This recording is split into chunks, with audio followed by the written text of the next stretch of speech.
Olá, eu sou Vivian De Biasi, cardiologista da Rede D'Or de São Paulo. Sejam bem-vindos ao D'Or em Doses, o podcast de saúde da Rede D'Or.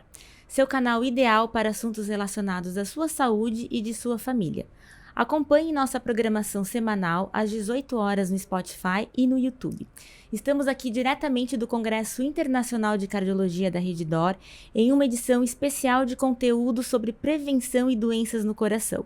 No episódio de hoje falaremos sobre sopro na infância. É grave?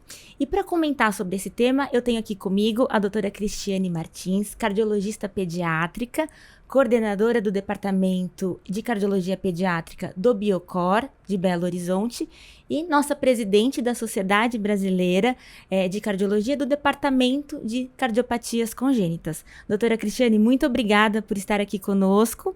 E eu já queria começar com essa primeira pergunta, né? Quando os pais recebem essa notícia do médico, o meu filho tem um sopro no coração. E aí, como é que nós procedemos? É grave? Não é grave? Precisa de acompanhamento? Qual seria essa primeira abordagem a essa notícia? Obrigada, Vivian. É realmente um grande prazer estar aqui com você, conversando sobre um tema que eu acho que é tão importante, né? Eu acho que, na verdade, nada deixa os pais mais assustados do que quando o pediatra, ao avaliar esse bebê, fala que esse bebê tem um sopro no coração.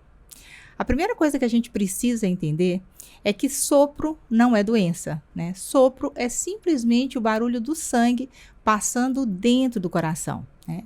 E por que isso assusta tanto os pais? Porque sempre os pais acham que o fato de o pediatra ouvir um sopro está relacionado a uma doença cardíaca. E nem sempre isso é verdade. Principalmente quando esse bebê é um bebê que está evoluindo bem, ganhando peso de forma adequada. Então, eu acho que o mais importante que a gente tem que deixar de mensagem aqui é que sopro não é igual a doença, né? Sopro é simplesmente a forma como esse sangue passa dentro do coração e algumas vezes ele se torna mais audível.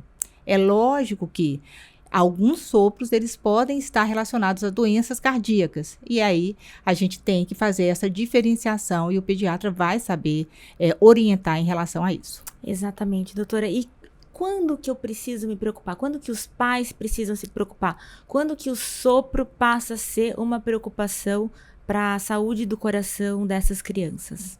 Normalmente, as crianças que apresentam a alteração cardíaca, normalmente são crianças que apresentam outros sintomas, né? O sopro é apenas um dos sintomas, mas junto com isso, normalmente são crianças mais cansadinhas, que cansam na hora de mamar, que soam um pouco mais durante a mamada, às vezes crianças mais irritadas. Eles podem apresentar também o que a gente chama de bebê roxinho, né? As extremidades um pouco mais arroxeadas. Esses são os sinais que mais preocupam em relação à gravidade de uma doença cardíaca, né? Só para a gente lembrar aqui que essas doenças cardíacas, elas são a forma mais frequente de malformação que um bebê pode apresentar durante o período intrauterino, né? Hoje a gente sabe que 1 em cada 100 bebês que nascem vão apresentar um defeito cardíaco. E esses defeitos cardíacos, eles podem se exteriorizar de várias formas, e uma das formas é através de sopro. Mas o sopro, quando a gente tem que se preocupar com ele, normalmente o bebê, ele vem com outros sintomas, como eu falei anteriormente. E depois que, uma vez que o diagnóstico já tenha sido feito, né, que a criança já tenha passado pelo cardiologista pediátrico, já esteja fazendo esse acompanhamento com o cardiologista pediátrico, como que é o segmento? Qual que é o prognóstico? Como que vai ser a vida dessa criança? Também é muito importante a gente ressaltar que existem catalogadas inúmeros tipos de cardiopatia. O diagnóstico mais frequente, a forma mais frequente de se fazer o diagnóstico dessa cardiopatia é através da ecocardiografia associada ao exame clínico. A evolução desses bebês vai depender exatamente do tipo de cardiopatia. Existem algumas cardiopatias que podem, inclusive, evoluir para a cura espontânea, né? Alguns defeitos que podem evoluir espontaneamente para a normalização do coração. Outros defeitos são defeitos mais graves, que precisam de acompanhamento com o cardiologista pediátrico.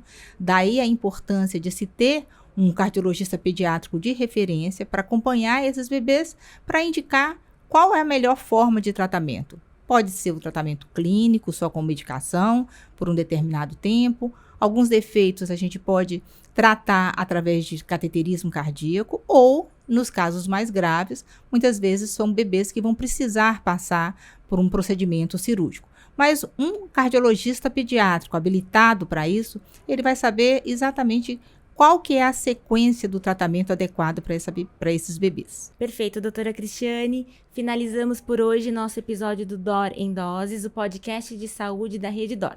Venham conosco novamente na próxima semana, às 18 horas. Acompanhe as redes sociais da Rede DOR e compartilhe esse conhecimento. Doutora Cristiane, de novo, muito obrigada pela participação da senhora. Abraços e até breve. Obrigada, Vivian.